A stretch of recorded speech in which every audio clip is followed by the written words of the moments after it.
2023년 10월의 토요일 오후 단풍이 막 물들기 시작한 계절이었어요.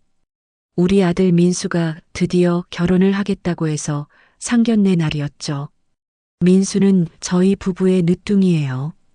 30 가까이 되도록 연애보다는 일만 생각하던 아이가 갑자기 결혼 선언을 했을 때 얼마나 놀랐는지 몰라요. 엄마, 결혼하기로 했어요. 그때의 충격이란 하늘에서 별이 떨어진 것 같았죠. 상견례 장소는 인사동의 청자원이라는 전통 한정식 집이었어요.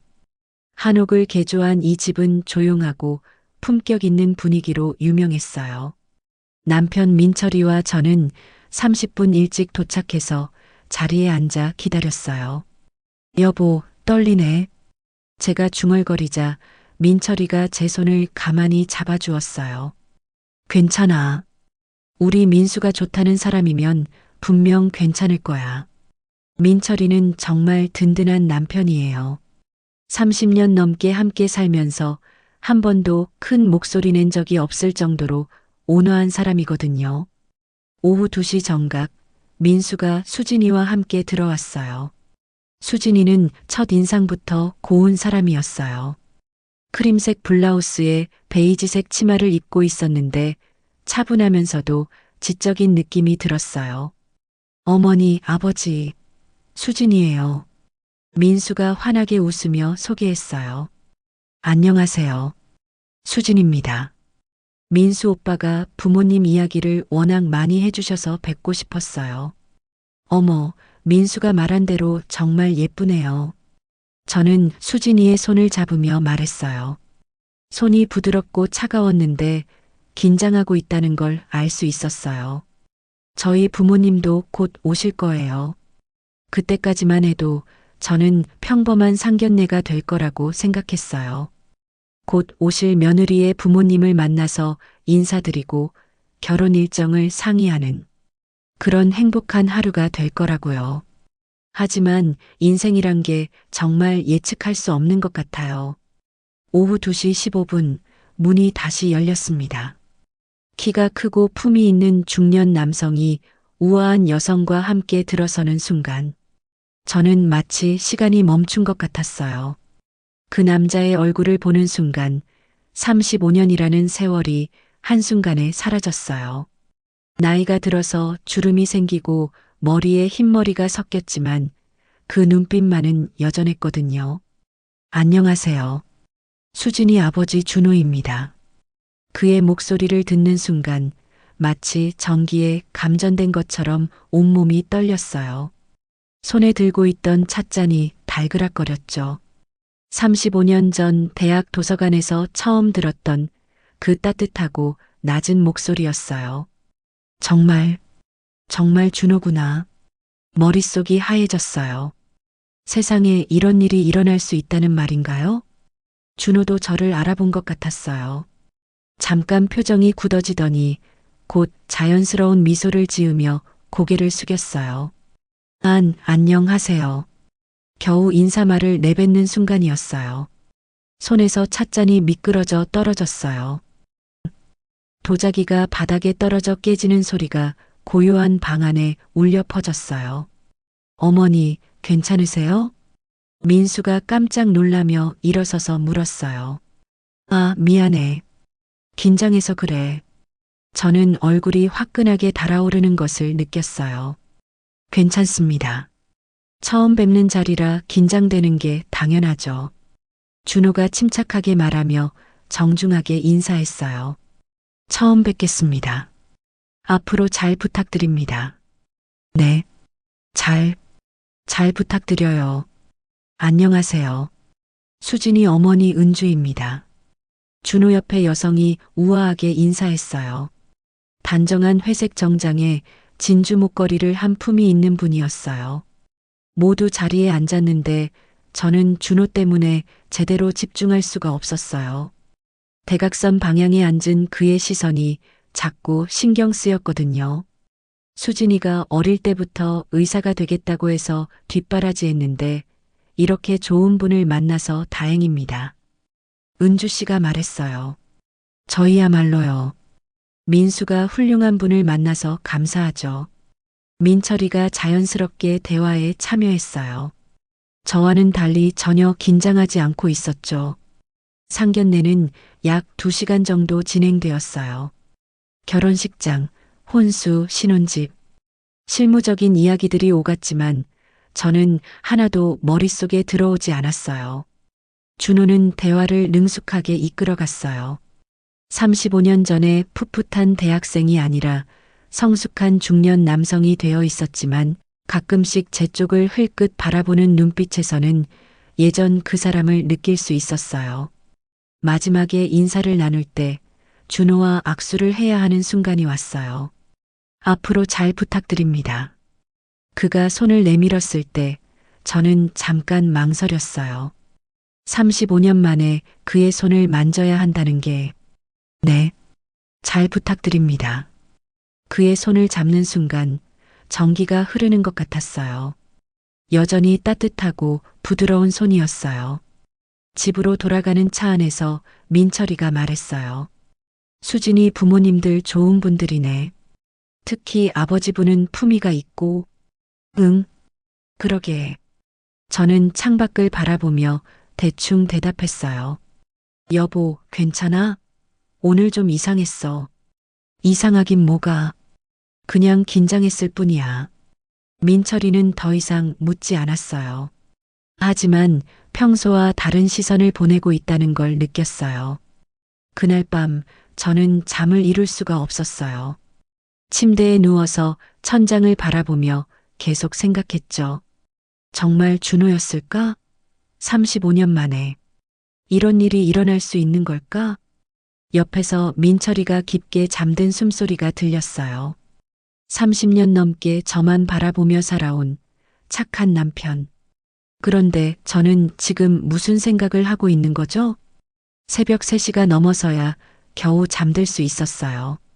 꿈속에서도 19살의 준호가 나타나 저를 부르는 것 같았어요. 그날 밤 꿈속에서 저는 다시 19살이 되어 있었습니다. 1988년 봄 서울대학교 중앙도서관에서 처음 만난 그날이 마치 어제 일처럼 선명하게 되살아났어요. 당시에 저는 정말 순수했어요. 경상북도 작은 도시에서 올라온 촌스러운 신입생이었거든요. 국문과 1학년인 저에게는 도서관이 유일한 안식처였어요. 집이 넉넉하지 않아서 친구들처럼 카페에서 시간을 보낼 수도 없었고요. 1988년 4월의 어느 오후였어요. 벚꽃이 한창 피어있던 캠퍼스는 환상적이었지만 저는 셰익스피어의 햄릿을 찾아 도서관을 헤매고 있었죠.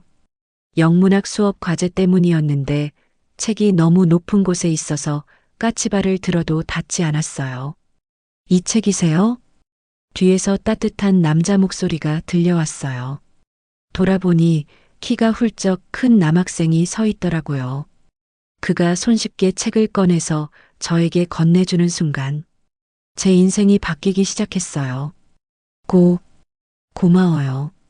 저는 얼굴이 빨갛게 달아오르며 책을 받았어요.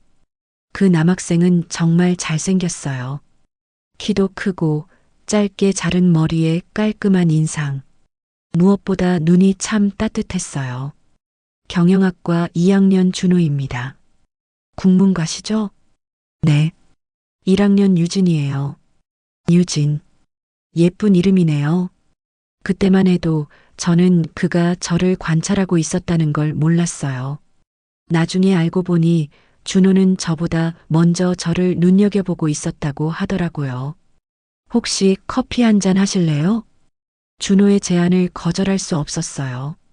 그의 미소가 너무 따뜻해서 마음이 흔들렸거든요. 그날 오후 학교 앞 청춘다방에서 마신 믹스커피의 맛을 아직도 잊을 수 없어요. 달콤하면서도 쌉싸름한 그 맛이 마치 첫사랑의 맛과 닮아 있었거든요. 유진 씨는 어떤 작가를 좋아해요? 김소월이요. 진달래꽃을 좋아해요. 나보기가 역겨워 가실 때에는 그 시 말이죠? 준호가 시를 인용하는 모습에 저는 깜짝 놀랐어요. 경영학과 학생이 문학에 이렇게 관심이 많다니. 그때부터 우리는 거의 매일 도서관에서 만났어요. 처음에는 각자 공부하다가 쉬는 시간에 이야기를 나누는 정도였는데 점점 함께 있는 시간이 길어졌어요. 유진아, 내일 창경원에 벚꽃 보러 가지 않을래? 그때까지 남자와 단둘이 데이트를 해본 적이 없었어요. 가슴이 쿵쿵거렸지만 거절할 수 없었어요. 다음날 창경원의 벚꽃은 만개해 있었고 꽃잎들이 바람에 흩날리는 모습이 마치 눈이 내리는 것 같았어요. 예쁘다. 제가 감탄하자 준호가 말했어요. 꽃도 예쁘지만 유진 씨가 더 예뻐요. 그 순간 저는 얼굴이 화끈하게 달아올랐어요. 벤치에 앉아서 벚꽃을 바라보는데 준호가 조심스럽게 제 손을 잡았어요. 유진아, 나와 사귀어 줄래? 그 말을 들은 순간 가슴이 터질 것 같았어요. 네, 좋아요. 그렇게 우리의 연애가 시작되었어요. 1년간의 연애는 정말 행복했어요. 준호는 완벽한 남자친구였어요. 다정하고 로맨틱하고 배려심도 깊었어요. 무엇보다 저의 꿈을 응원해 주었어요. 유진아, 너는 분명히 훌륭한 소설가가 될 거야. 정말이요? 정말이야. 그때가 되면 내가 내 작품을 전 세계에 퍼뜨려 줄게. 하지만 행복한 시간은 오래가지 않았어요. 1989년 2월 준호가 말했어요. 유진아, 나 미국에 유학 가려고 해. 하늘이 무너지는 것 같았어요. 얼마나? 2년. 아니, 길면 3년 정도. 하지만 꼭 성공해서 돌아올게. 그리고 너를 정말 행복하게 해줄게. 준호가 제 두 손을 꽉 잡으며 간절하게 말했어요. 기다려줄 수 있지?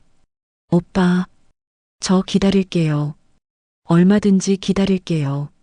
정말 그때는 영원히 기다릴 수 있을 것 같았어요. 1989년 3월 김포공항에서의 이별. 그 순간을 평생 잊을 수 없을 거예요. 2년이면 금방이야.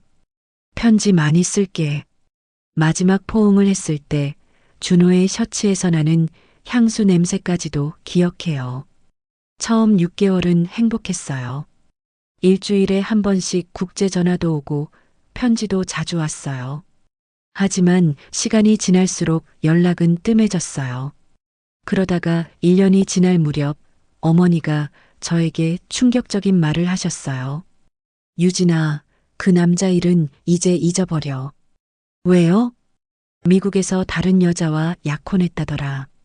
동네 사람이 그러는데 그 집 친척이 미국에 살면서 직접 봤다는 거야.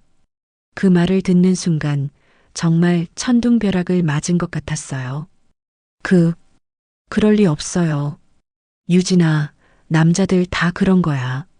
멀리 떨어져 있으면 마음도 변하는 법이고. 하지만 실제로 준호에게서 연락이 끊어진 것도 사실이었어요. 저는 그날 밤 혼자 방에서 한참을 울었어요.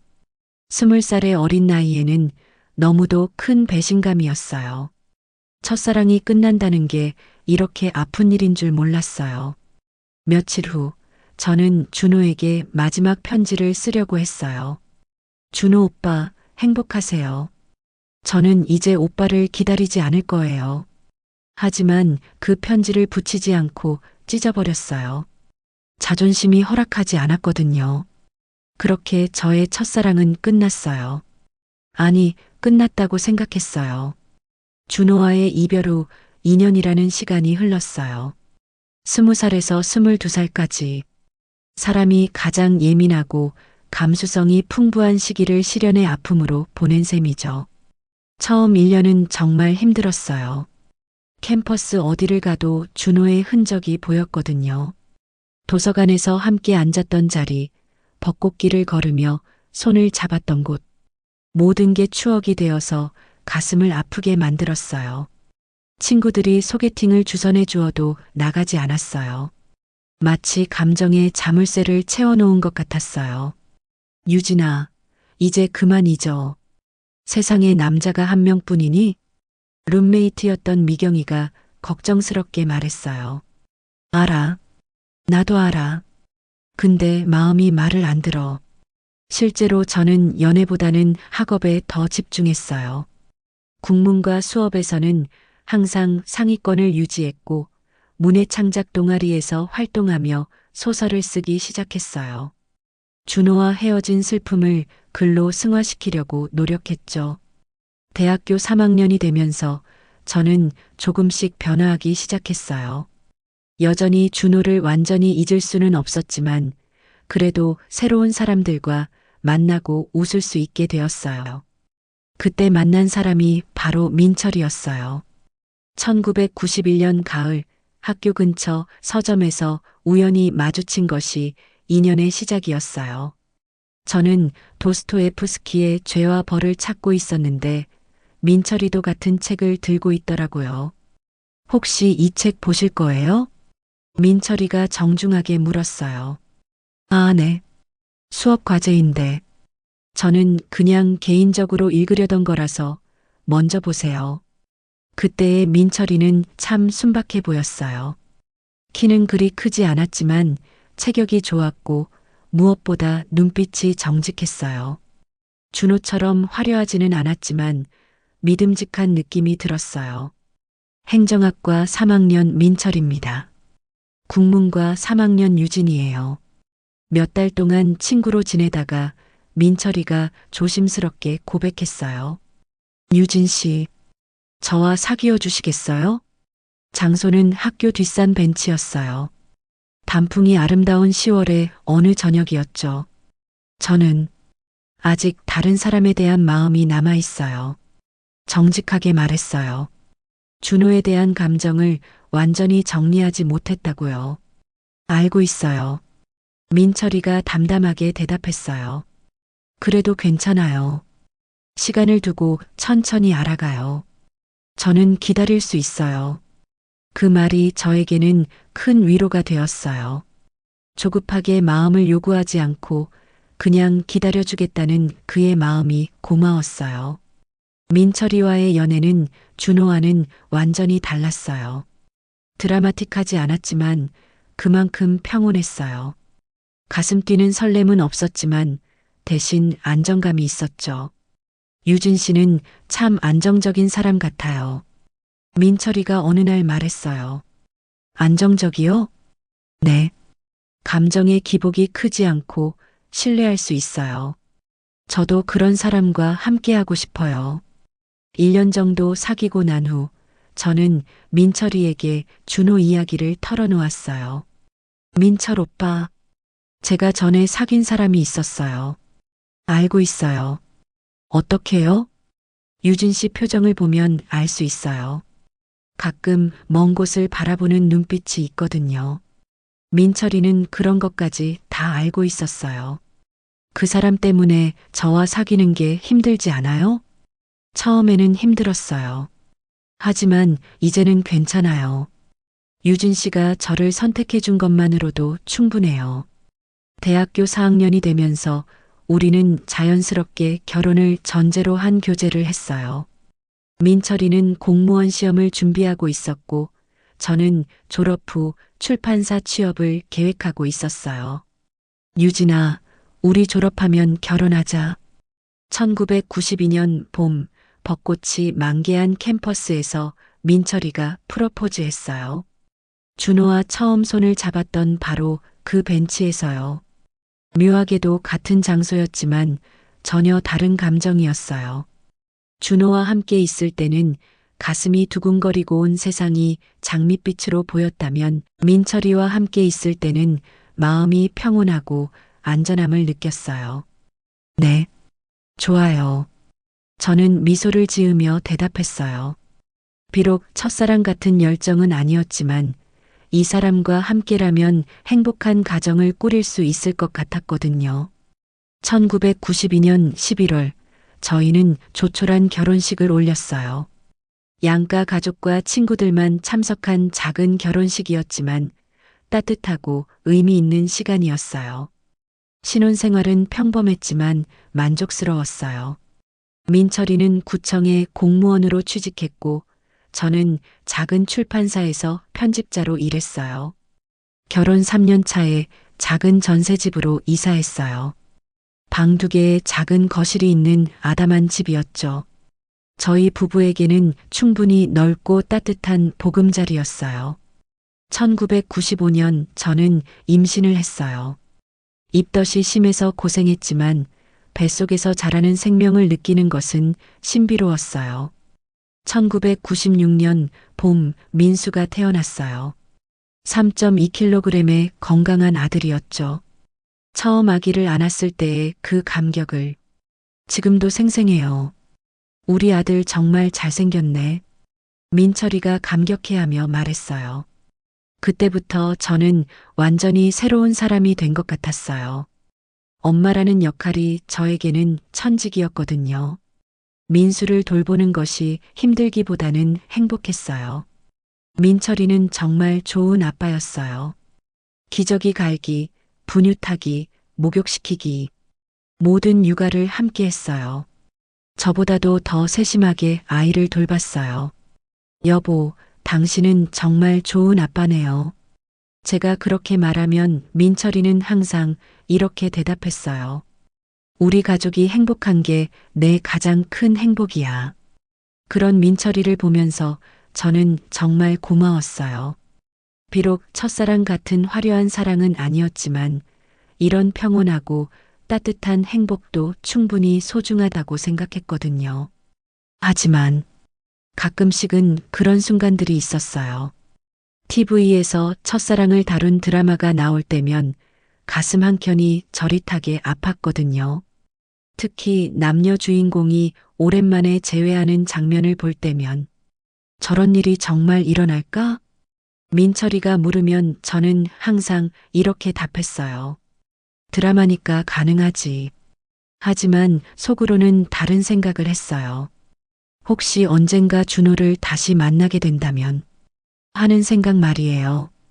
그런 생각을 할 때마다 스스로를 다그쳤어요. 결혼한 지 10년이 넘었는데 아직도 그런 생각을 한다니 민철이에게 미안했거든요. 민수가 대학생이 되고 직장인이 되는 동안 저희 부부는 평범하지만 행복한 일상을 보냈어요.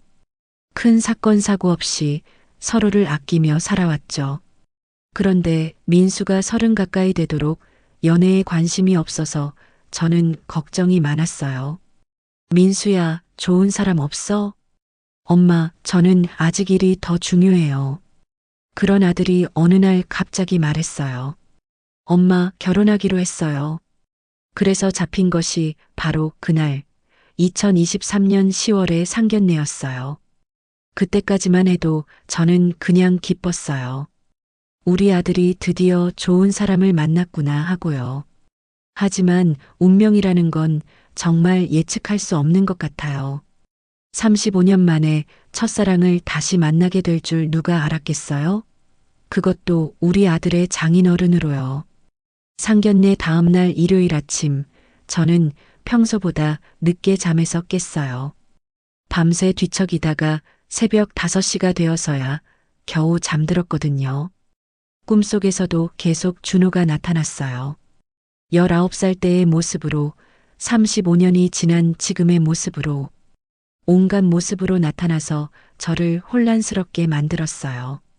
휴대폰 알림음이 울렸어요. 문자 메시지였는데 발신자를 보는 순간 심장이 멈춘 것 같았어요. 안녕하세요. 어제는 놀라셨죠? 아이들 결혼 준비 때문에 뵐 일이 있을 것 같습니다. 준호, 35년 만에 받는 준호의 연락. 손이 너무 떨려서 휴대폰을 제대로 잡을 수가 없었어요. 몇 번을 읽고 또 읽었는지 모르겠어요. 1시간 넘게 고민하다가 결국 간단하게 답장을 보냈어요. 네, 많이 놀랐습니다. 아이들을 위해서는 만나야겠죠. 그 짧은 문자를 보내는데도 얼마나 많은 고민을 했는지 몰라요.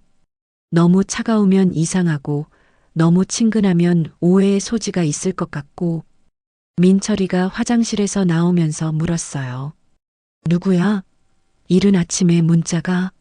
아, 도서관에서 업무 관련 또 거짓말을 했어요. 결혼한 지 30년이 넘도록 민철이에게 거짓말을 해본 적이 없었는데 하루 만에 벌써 두 번째였어요. 며칠 후 준호에게서 또 연락이 왔어요. 결혼 준비 관련해서 상의할 것들이 있습니다. 시간 되실 때 만날 수 있을까요? 준호, 저는 거절해야 한다는 걸 알았어요. 하지만 마음 한구석에서는 간절히 만나고 싶었어요. 35년 동안의 궁금함과 그리움이 한꺼번에 밀려왔거든요. 결국 답장을 보냈어요. 네, 만나서 상의하죠.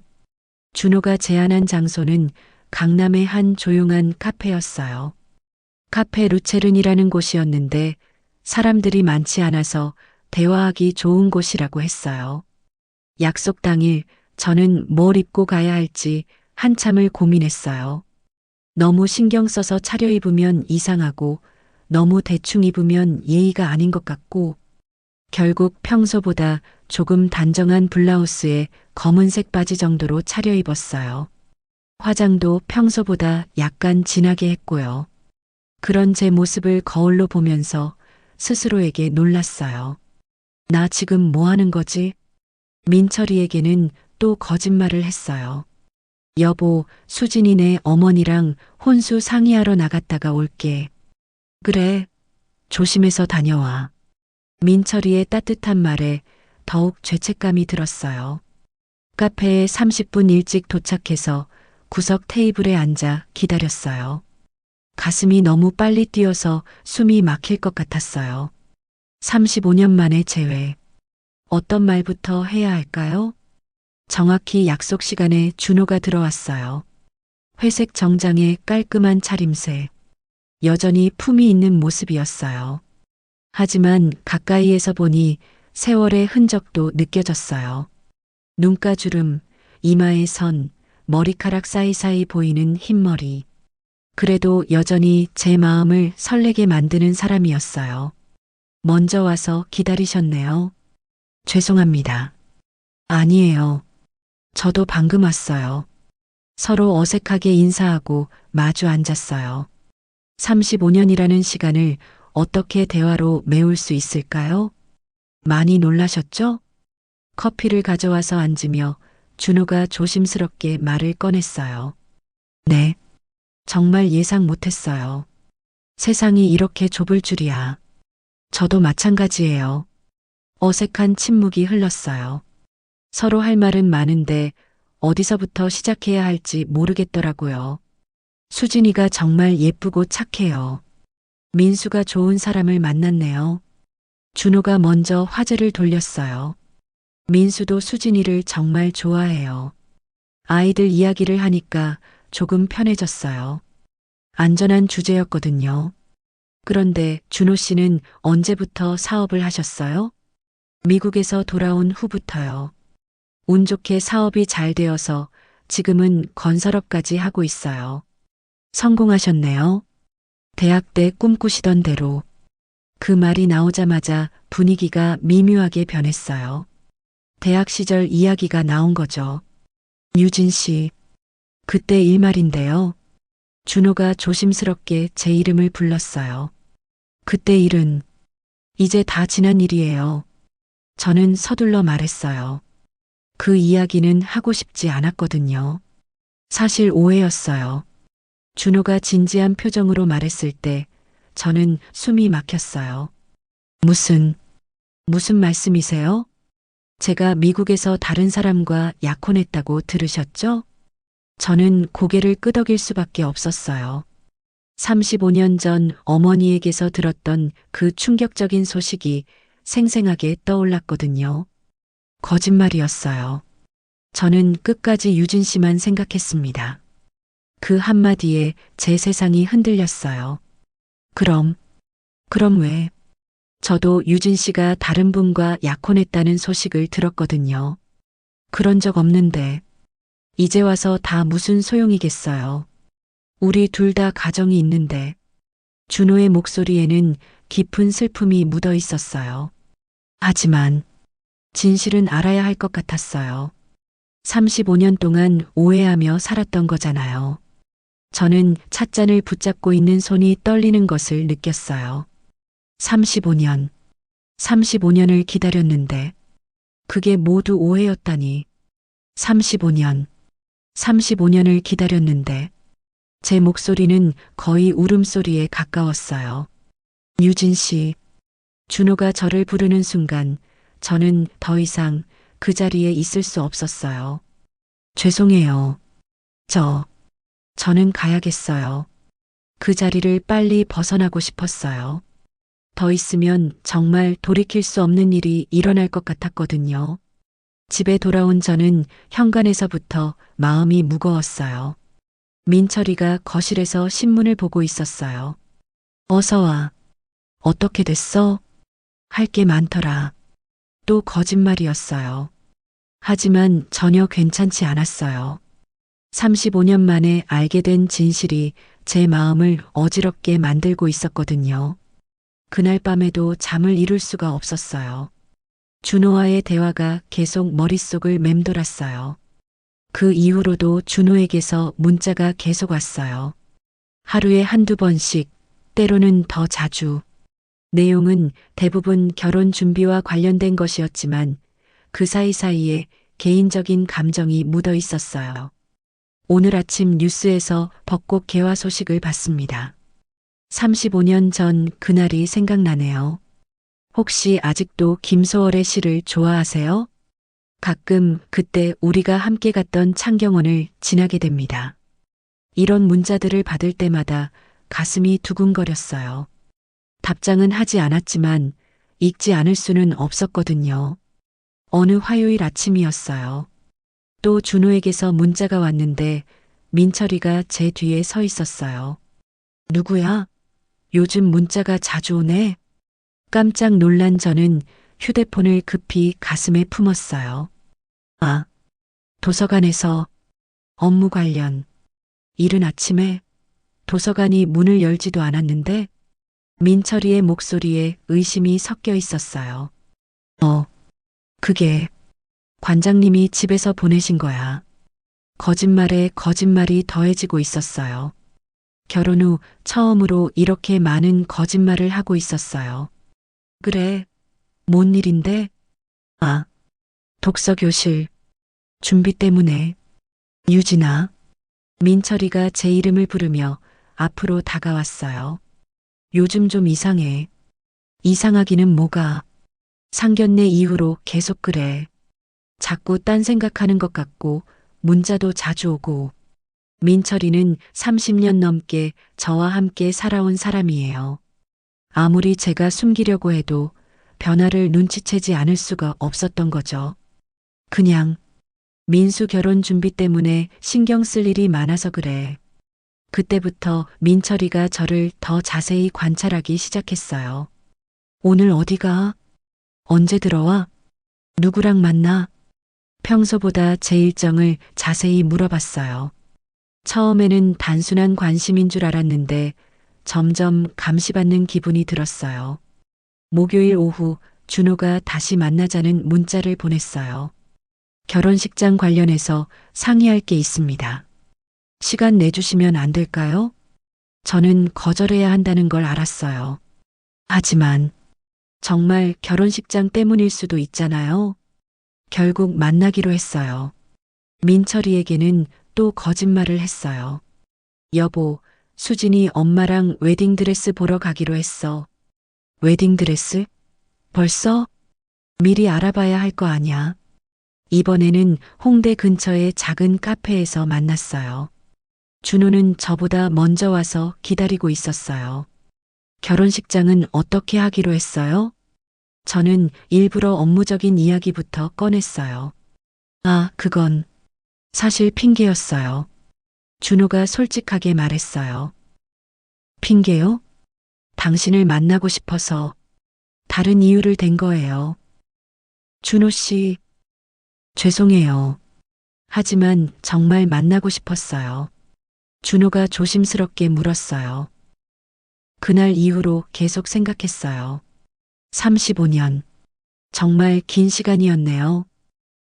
그런 생각하지 말아요. 유진 씨는 안 그러세요? 만약 그때 오해가 없었다면 어땠을까 하는 생각? 정말 그런 생각을 안 해본 건 아니었어요. 하지만 입으로 말할 수는 없었죠. 소용없는 가정이에요. 제 아내는 좋은 사람이에요. 하지만 사랑해서 결혼한 건 아니었어요. 왜 그런 말씀을 하세요? 미국에서 돌아와서 주변의 소개로 만난 거였어요. 사랑 없는 결혼이 얼마나 공허한지 아세요? 저도 모르게 마음이 흔들렸어요. 민철이와의 결혼도 사랑보다는 안정감 때문이었으니까요. 유진 씨도 그렇지 않으세요? 저는 대답할 수 없었어요. 그때 제 휴대폰이 울렸어요. 민철이에게서 온 전화였어요. 여보, 유진아, 어디야? 웨딩드레스 보러 왔다고 했잖아. 몇 시에 들어와? 곧 들어갈게. 전화를 끊고 보니 준호가 복잡한 표정으로 저를 바라보고 있었어요. 남편분이세요? 네. 부러워요. 그런 관심이라도 받으시니까. 저는 이제 가봐야겠어요. 집으로 돌아가는 길에 민철이에게서 또 전화가 왔어요. 지금 어디야? 집으로 가고 있어. 혼자야? 당연히 혼자지. 왜 그래? 조심해서 와. 이상했어요. 평소에 민철이 같지 않았어요. 집에 도착하니 민철이가 현관에서 기다리고 있었어요. 어서 와. 드레스는 어땠어? 괜찮더라. 그런데 여보, 민철이가 조심스럽게 말했어요. 오늘 수진이 엄마한테 전화했는데 그런 약속 없다고 하던데. 그 순간 온몸이 얼어붙는 것 같았어요. 들켰어요. 완전히 들켰어요. 그게, 유진아, 정직하게 말해. 오늘 어디 갔었어? 저는 더 이상 숨길 수 없었어요. 카페에 갔었어. 누구랑? 수진이 아버지. 그 말이 나오자마자 민철이의 얼굴이 굳어졌어요. 결혼 준비 때문에 저는 고개를 끄덕일 수밖에 없었어요. 그럼 왜 거짓말했어? 왜 수진이 엄마랑 간다고 했어? 그냥 오해할까봐. 오해? 뭘 오해한다는 거야? 민철이가 제 어깨를 잡으며 물었어요. 유진아, 정말로 결혼 준비 때문에 만난 거야? 그 순간 저는 무너져 내렸어요. 더 이상 거짓말을 할 수가 없었어요. 아니야. 뭐, 결혼 준비 때문은 아니야. 민철이가 한 걸음 뒤로 물러섰어요. 그럼 뭐 때문에? 그 사람이 내 첫사랑이야. 그 말을 하는 순간 민철이의 얼굴에서 모든 표정이 사라졌어요. 첫사랑? 대학교 때 사귀었던 사람이야. 35년 만에 만났다고? 저는 고개를 끄덕였어요. 아무것도 안 했어. 정말로 아무것도 안 했다고? 그럼 왜 거짓말했어? 저는 대답할 수 없었어요. 정말 아무것도 하지 않았지만 마음으로는 이미 배신을 하고 있었거든요. 민철이가 소파에 주저앉으며 머리를 감쌌어요. 30년. 30년을 함께 살았는데. 여보, 미안해. 정말 미안해. 그 남자를 좋아하는 거지? 저는 고개를 숙일 수밖에 없었어요. 알고 있었어. 뭐? 내 마음속에 다른 사람이 있다는 거. 결혼 초부터 알고 있었어. 저는 깜짝 놀랐어요. 그래도 시간이 지나면 나만 보게 될 거라고 생각했어. 하지만 35년이 지나도 변하지 않았네. 민철이의 목소리가 떨렸어요. 더 이상 말하지 마. 더 듣고 싶지 않아. 그날 밤 민철이는 서재에서 잤어요. 결혼 후 처음으로 따로 잔 밤이었어요. 2주 정도 지나서 민철이가 조금씩 말을 하기 시작했어요. 하지만 예전 같지는 않았어요. 벽이 생긴 것 같았어요. 민수 결혼식 준비는 어떻게 할 거야? 내가 알아서 할게. 혼수는? 그것도 내가 할게. 차가운 대화만 오갔어요. 준호에게서도 문자가 계속 왔지만 저는 읽기만 하고 답장하지 않았어요. 더 이상 만날 수도 없었고 만나서도 안 되었거든요. 어떻게 지내세요? 요즘 연락이 없어서 걱정됩니다. 혹시 무슨 일이 있나요? 답장 부탁드립니다. 저는 결국 답장을 보냈어요. 더 이상 연락하지 말아주세요. 가족들이 알게 되었습니다. 그 후로 준호에게서 연락이 끊어졌어요. 그러던 어느 토요일, 저는 오래 미뤄뒀던 친정 정리를 하러 갔어요. 작년에 돌아가신 어머니의 유품을 정리해야 했거든요. 친정집은 1년 넘게 비어 있어서 먼지가 가득했어요. 혼자 오기로 한 건 민철이와 함께 있기가 아직 불편했기 때문이었어요. 다락방에 올라가니 오래된 상자들이 가득했어요. 어머니가 평생 모아놓으신 것들이었죠. 그중 하나의 상자를 열어보니 편지 봉투들이 잔뜩 들어 있었어요. 아버지가 어머니께 보낸 연애 편지들인가 싶어서 하나를 꺼내봤는데 봉투에 제 이름이 쓰여 있었어요. 유진아라고 어머니 손글씨로. 이상해서 편지를 열어봤어요. 유진아. 어머니가 죽고 나서 이 편지를 읽게 된다면 용기를 내서 진실을 말해야겠다. 진실? 무슨 진실을 말하는 걸까요? 준호라는 그 남자와 너를 갈라놓은 건 엄마야. 그 순간 손이 떨렸어요. 너에게는 그 남자가 미국에서 다른 여자와 약혼했다고 했고 그 남자에게는 네가 다른 사람과 약혼했다고 했다. 편지가 바닥으로 떨어졌어요. 믿을 수가 없었거든요. 미안해. 너무 미안해. 하지만 그때는 그게 최선이라고 생각했어. 저는 그 자리에 주저앉아서 편지를 다시 읽었어요. 그 남자 집안과는 우리가 맞지 않는다고 생각했거든. 너무 차이가 나잖니. 그 집은 부유하고 우리는 가난하고 나중에 너만 힘들어질 거라고 생각했어. 그리고 솔직히 말하면 질투도 있었어. 내가 해보지 못한 사랑을 네가 하는 게 부러우면서도 미웠어. 하지만 35년이 지나고 보니 내가 얼마나 큰 죄를 지었는지 알겠더라. 너와 그 남자의 인생을 망쳐놓았구나. 용서해줘. 정말 용서해줘. 편지를 다 읽고 저는 한참을 울었어요. 35년. 35년 동안의 모든 오해가 어머니 때문이었다니. 상자를 더 뒤져보니 다른 편지들도 나왔어요. 모두 준호가 미국에서 보낸 편지들이었어요. 어머니가 가로채서 숨겨두신 거였죠. 편지를 하나씩 읽어봤어요. 유진아, 미국 생활이 힘들지만 너를 생각하면 견딜 수 있어. 왜 답장이 없니? 혹시 내 편지가 안 가는 건 아니겠지? 아직도 기다리고 있어. 조금만 더 참아줘. 정말 마지막으로 한 번만 답장해줘. 내가 정말 나를 잊었다면 그렇다고 말해줘. 마지막 편지는 절절했어요. 준호도 저만큼이나 고통스러워했다는 게 느껴졌어요. 편지는 총 23통이 있었어요. 1년 반 동안 꾸준히 보낸 편지들. 저는 한 통도 받지 못했어요. 저는 편지들을 가슴에 안고 한참을 울었어요. 분노와 슬픔, 그리고 허탈감이 한꺼번에 밀려왔어요. 어머니에 대한 원망도 컸지만 한편으로는 이해도 됐어요.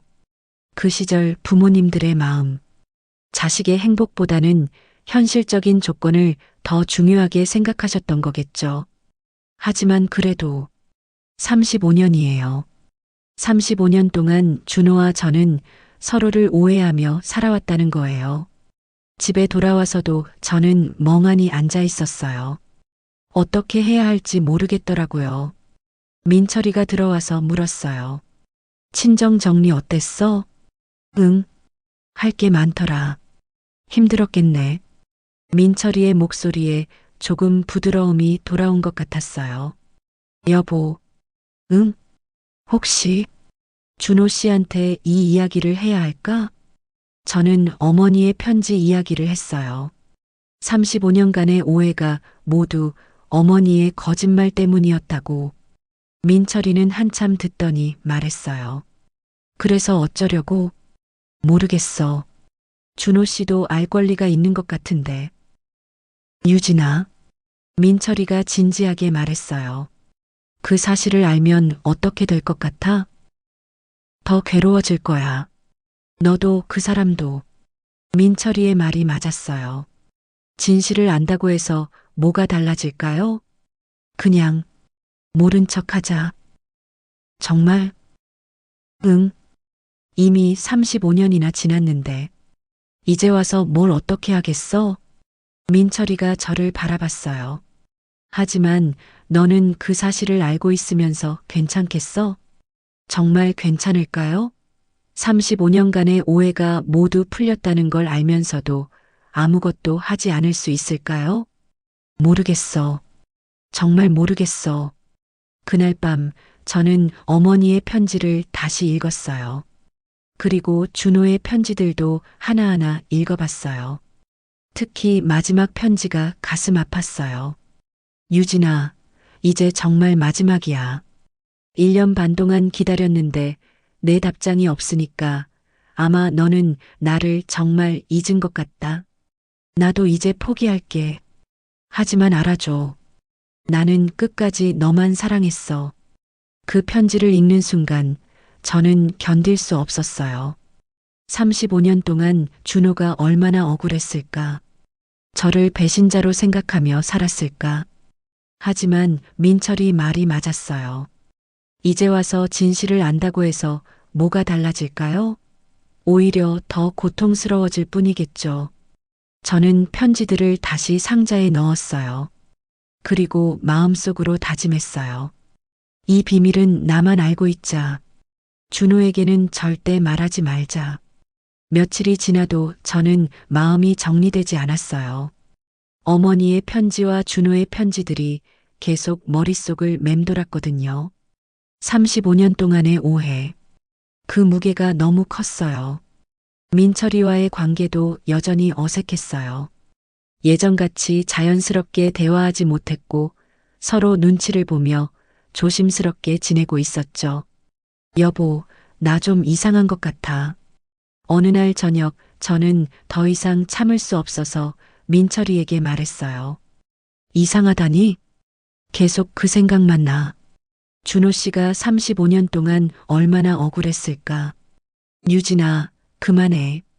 이미 끝난 일이야. 하지만 그 사람은 아직도 모르잖아. 자기가 왜 버림받았는지. 민철이가 깊은 한숨을 쉬었어요. 그래서 어쩌려고? 가서 다 얘기할 거야? 모르겠어. 정말 모르겠어. 유진아, 솔직히 말해. 그 사실을 알려주고 싶은 게 아니라 그 사람을 다시 만나고 싶은 거 아니야?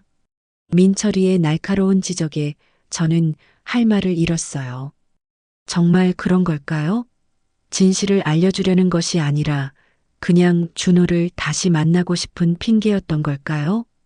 며칠을 더 고민하다가 결국 저는 결정을 내렸어요. 준호에게 연락을 했어요. 한 번만 더 만나주세요. 꼭 전해드릴 말씀이 있습니다. 곧 답장이 왔어요. 네, 어디서 만날까요? 이번에는 한강공원의 조용한 벤치에서 만나기로 했어요. 평일 오후라 사람이 별로 없을 거라고 생각했거든요. 민철이에게는 이번에는 거짓말하지 않았어요. 여보, 준호 씨한테 어머니 편지 이야기하러 가. 정말 가는 거야? 응, 그래야 할 것 같아. 민철이는 더 이상 말리지 않았어요. 대신 이렇게 말했어요. 후회하지 마. 당신이 선택한 거니까. 한강공원에 도착했을 때 준호가 이미 와서 기다리고 있었어요. 벤치에 앉은 그의 뒷모습이 왠지 외로워 보였어요. 와주셔서 고마워요. 준호가 저를 보며 일어섰어요. 앉으세요. 저는 준호 옆에 앉았어요. 35년 만에 이렇게 가까이 앉게 되다니. 전해드릴 말씀이 있다고 하셨는데 네. 이걸 먼저 보세요. 저는 가방에서 어머니의 편지를 꺼냈어요. 준호가 편지를 읽는 동안 저는 그의 표정을 지켜봤어요. 점점 굳어지더니 마지막에는 눈물을 글썽이더라고요. 이런 편지를 다 읽고 나서 준호가 한마디 했어요. 35년. 35년을 서로 오해하고 살았네요. 이것도 있어요. 저는 준호가 보낸 편지들도 꺼냈어요. 제가 보낸 편지들도 어머니가 다 가져가셨어요. 저는 한 통도 받지 못했어요. 우리는 둘 다 말을 잇지 못하고 울었어요. 35년이라는 긴 세월 동안의 오해와 그리움이 한꺼번에 쏟아지는 것 같았어요. 한참을 울고 나서 준호가 조심스럽게 말했어요. 유진 씨, 우리 다시 시작할 수 없을까요? 그 말을 듣는 순간 제 마음도 흔들렸어요. 35년을 기다린 사랑. 이제라도 늦지 않았을까요? 하지만 저는 고개를 들고 단호하게 말했어요. 안 돼요. 하지만 우리는 이제 아이들의 부모예요. 여기서 끝내야 해요. 준호의 얼굴이 절망적으로 변했어요. 준호 씨도 알잖아요. 이건 옳지 않아요. 우리는 이미 다른 사람들과 가정을 이루고 살아왔어요. 하지만 35년이에요. 35년을 기다렸는데. 그래서 더욱 안 돼요. 35년을 각자의 자리에서 살아왔잖아요. 그 시간들을 무의미하게 만들 수는 없어요. 저는 일어서며 말했어요. 첫사랑은 아름다운 추억으로 남겨두는 게 좋을 것 같아요. 유진 씨, 뒤에서 부르는 소리가 들렸지만 저는 돌아보지 않았어요. 집에 돌아와서 저는 민철이에게 모든 것을 털어놓았어요. 준호와의 만남, 어머니의 편지에 대한 그의 반응, 그리고 준호의 마지막 제안까지. 민철이는 조용히 들었어요. 중간에 끼어들지도 않고 화를 내지도 않고 그냥 묵묵히 들어주더라고요. 다 말하고 나서 민철이가 말했어요. 잘했어. 뭐, 거절한 건 말이야. 잘했어. 여보, 유진아, 나도 조건이 있어. 민철이가 진지한 표정으로 말했어요. 조건이요? 세 가지야. 민철이는 손가락을 하나씩 펴며 말했어요. 첫째, 그 사람과 개인적인 만남은 절대 안 돼. 저는 고개를 끄덕였어요. 둘째, 나에게 더 이상 거짓말하지 마. 네. 셋째, 아이들 결혼식까지는 평소처럼 행동해. 민수가 눈치채면 안 되니까. 여보, 고마워요. 고맙다고 생각하지 마. 이것도 내 선택이야. 민철이는 돌아서며 말했어요. 나도 30년을 내게 투자했어. 이제 와서 포기할 수는 없거든. 그 말이 더 가슴 아팠어요. 사랑이 아니라 투자라고 하니까요. 여보, 미안해요. 정말 미안해요. 미안해하지 마. 대신 앞으로는 정말 끝이야. 알겠지? 네, 알겠어요. 그날 이후로 저는 정말 준호와 연락을 끊었어요. 결혼식 준비는 모두 민철이가 맡아서 했어요. 준호에게서 몇 번 문자가 왔지만 저는 답장하지 않았어요. 마지막에 이런 문자가 왔어요. 이해해요. 당신이 옳은 선택을 한 것 같습니다. 결혼식에서는 아이들의 부모로서만 만나요. 그 문자를 보고 저는 안도하면서도 아쉬웠어요. 결혼식 준비 기간 동안 저와 민철이는 천천히 관계를 회복해 나갔어요. 예전처럼 자연스럽지는 않았지만 그래도 대화를 나누고 함께 웃을 수 있게 되었어요. 여보, 이번 일로 깨달은 게 있어. 어느 날 저녁 민철이가 말했어요. 뭐요? 나도 너를 당연하게 생각했구나. 30년 동안. 무슨 말이에요? 너한테 관심도 별로 안 보이고 로맨틱한 것도 안 하고 그냥 가족이니까 당연히 옆에 있을 거라고 생각했어. 민철이의 목소리에 반성이 묻어 있었어요. 아니에요. 저도 마찬가지였어요. 앞으로는 좀 더 신경 쓸게. 늦었지만, 여보, 그때 민철이가 처음으로 제 손을 잡았어요. 30년 넘게 부부로 살았지만 이렇게 진지하게 손을 잡은 건 정말 오랜만이었어요. 우리 다시 시작하자. 진짜로. 저는 눈물이 날 것 같았어요. 첫사랑의 화려함은 없었지만 이런 따뜻함도 사랑이겠구나 하는 생각이 들었어요. 드디어 민수와 수진이의 결혼식 날이 되었어요. 화창한 가을날이었죠. 결혼식장은 축복을 빌어주는 사람들로 가득했어요. 민수는 정말 행복해 보였고 수진이도 아름다웠어요. 준비하는 동안 저는 떨렸어요. 준호와 마주쳐야 하니까요. 하지만 민철이가 제 손을 꽉 잡아주었어요. 괜찮아. 우리는 아이들의 부모야. 식이 시작되고 준호가 수진이의 손을 잡고 입장했을 때 저는 복잡한 마음이었어요. 하지만 아들 민수의 행복한 얼굴을 보니까 마음이 정리되었어요. 신부 아버지께서 신부의 손을 신랑에게 주시겠습니다. 사회자의 말에 따라 준호가 수진이의 손을 잡고 민수에게 건네주었어요. 우리 딸 부탁합니다. 준호가 진심으로 말하는 모습을 보면서 저는 뭉클했어요. 잘 모시겠습니다. 민수도 감동하며 대답했어요. 식장 뒤편에서 저와 민철이가 지켜보고 있었는데 저도 모르게 눈물이 났어요. 식이 끝나고 피로연이 진행되는 동안 저와 준호는 자연스럽게 인사를 나눴어요. 좋은 결혼식이네요. 네, 아이들이 행복해 보여서 다행이에요. 앞으로도 잘 부탁드립니다. 저도요. 짧은 대화였지만 그 안에는 35년의 사랑과 이별이 모두 담겨 있었어요. 하지만 이제는 편안한 미소를 주고받을 수 있었어요. 1년 후, 민수와 수진이가 결혼한 지 1년이 지났을 때 손녀가 태어났어요. 병원에 양쪽 가족이 모두 모였는데 갓 태어난 아기를 둘러싸고 모두가 행복해 했어요. 정말 예쁘네. 제가 아기를 보며 말하자 준호가 자연스럽게 대답했어요. 박서방을 많이 닮았네요. 눈은 수진이를 닮고 준호의 아내도 웃으며 말했어요. 그 순간 저는 깨달았어요. 이제 우리는 정말로 가족이 된 거구나. 손녀를 통해 연결된 새로운 관계가 시작된 거구나. 준호와 제 시선이 잠깐 마주쳤지만 이제는 편안한 미소를 주고받을 수 있었어요.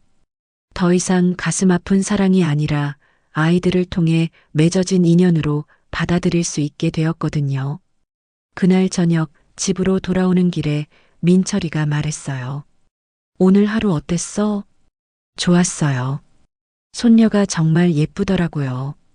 나도 할아버지가 되다니. 시간이 정말 빠르네. 집에 도착해서 소파에 앉아 있는데 문득 지난 1년을 되돌아보게 되었어요. 35년 만에 만난 첫사랑. 그리고 그 사랑을 포기하기까지의 과정들. 사실 가끔은 아직도 만약이라는 생각을 해요. 만약 그때 다른 선택을 했다면? 만약 용기를 내어 모든 걸 버리고 준호와 함께 했다면? 하지만 그런 생각을 할 때마다 민수와 민철이 그리고 이제는 손녀까지 떠올려요. 제가 만든 이 소중한 가족들을 버릴 수는 없어요. 첫사랑이라는 건 정말 특별한 것 같아요. 아무리 시간이 지나도 완전히 사라지지 않고 마음 한구석에서 꿈틀거리거든요. 하지만 이제 저는 알아요. 진짜 사랑이라는 건 순간의 설렘이 아니라 긴 시간을 함께 견뎌내는 것이라는 거요. 민철이와 함께한 30년. 그 평범하고 때로는 지루했던 시간들이 사실은 가장 소중한 사랑이었던 것 같아요. 준호와의 사랑은 이제 아름다운 추억으로 남겨두기로 했어요. 19살에 순수했던 저와 20살의 준호. 그 시절에 우리는 정말 아름다웠거든요. 하지만 54살의 지금 저에게는 현실이 더 소중해요. 매일 아침 일어나서 아침밥을 차려주고 저녁에 함께 TV를 보며 웃는 그런 평범한 일상이 진짜 행복인 것 같아요. 며칠 전 민수가 손녀를 데리고 왔을 때 민철이가 아기를 안고 웃는 모습을 봤어요. 그때 정말 확신했어요. 제가 옳은 선택을 했구나. 첫사랑은 끝나지 않는다고 하죠. 맞는 말인 것 같아요. 완전히 끝나지는 않았어요. 하지만 이제는 가슴 아픈 사랑이 아니라 따뜻한 추억이 되었어요. 그리고 무엇보다 우리 아이들을 통해 새로운 사랑이 시작되었어요. 손녀를 사랑하는 마음, 사위와 며느리를 아끼는 마음. 이런 것들이 제 마음을 채워주고 있어요. 인생이라는 게 참 신기한 것 같아요. 35년 만에 첫사랑을 만났지만 결국 그 사랑을 통해 더 큰 사랑을 깨닫게 되었거든요. 이제 저는 정말 행복해요. 후회도 없고요. 앞으로는 손녀를 키우는 재미로 살 것 같아요. 민철이와 함께 아이를 돌보고 가끔은 여행도 다니고 그런 평범한 행복을 누리면서요. 첫사랑은 아름다운 추억으로 그리고 현재의 가족은 소중한 현실로 이제 정말로 새로운 시작이에요. 제 이야기를 끝까지 들어주셔서 감사합니다.